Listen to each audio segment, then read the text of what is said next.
সুদে টাকা দেওয়ার ব্যাপারটা অনেকেরই নাম আসছে, এর মধ্যে চেয়ারম্যান কাউন্সিলর তারাও ইনভলভ আছে। একবার ভেবে দেখুন যে চেয়ারম্যান কাউন্সিলরের মদত যদি নাই থাকে, তাহলে এই চুনোপুটি নেতারা কি করে এত চড়া সুদে টাকা দিতে পারে? প্রথম কথা।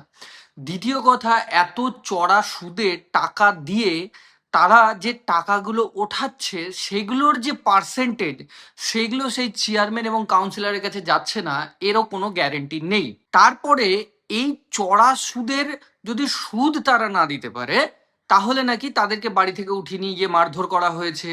তারপরে অনেক মহিলাদেরকে নিয়ে গিয়ে তাদের সঙ্গে নির্যাতন করা হয়েছে, এই নিয়ে থানাতে কেসও হয়েছে। এই ব্যাপারে আমাদের মালদাতে কোনো নেতারা কোনো কথা বলছেন না, কিন্তু একজন মানুষ আছেন যিনি এই ব্যাপার নিয়ে কথা বলছেন। তিনি হচ্ছেন কাজল গোস্বামী।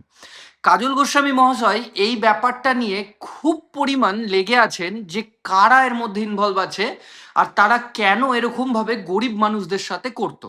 তো আমি কাজল গোস্বামী মহাশয়কে থ্যাংক ইউ জানাবো এই কারণে যে উনি এই সমস্ত দিনমজুর যারা দিন খাটা মানুষ তাদের পাশে দাঁড়িয়ে এই ব্যাপারগুলোকে সুন্দরভাবে বের করছেন, এবং আমি চাইবো আইনের কাছে যে কাজল গোস্বামী মহাশয়কে পুরোপুরিভাবে সাহায্য করে এই ব্যাপারগুলোকে আইনি তলবে ঠিক করা হোক। সেকেন্ডলি, শুধু এইরকম চড়া সুদের ব্যাপারটা দেখলেই হবে না, কারণ এই তৃণমূলের 15 বছর আমলে জমি মাফিয়ারাও তৈরি হয়েছে।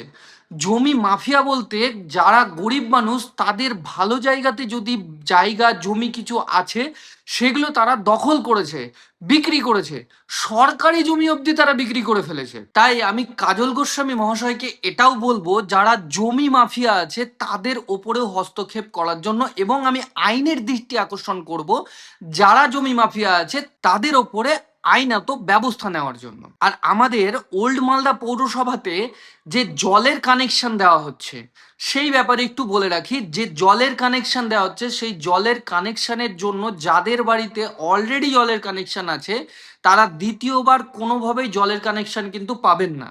তারপরেও যারা তৃণমূলের নেতা ছিলেন তারা যদি মনে করেন যে তৃণমূলের বোর্ড আছে পৌরসভায় বলে আমরা তাদেরকে ডবল কল দেব, তাহলে আমি বলে রাখি এর পরিস্থিতি খুব খারাপ হবে, এবং আইনিভাবে যা যা করার তাই তাই আমরা কিন্তু করব।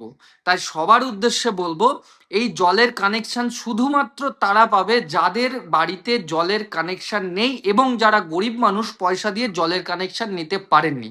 তাই এই ব্যাপারটাকে কিন্তু মাথায় ভালো করে রাখবেন।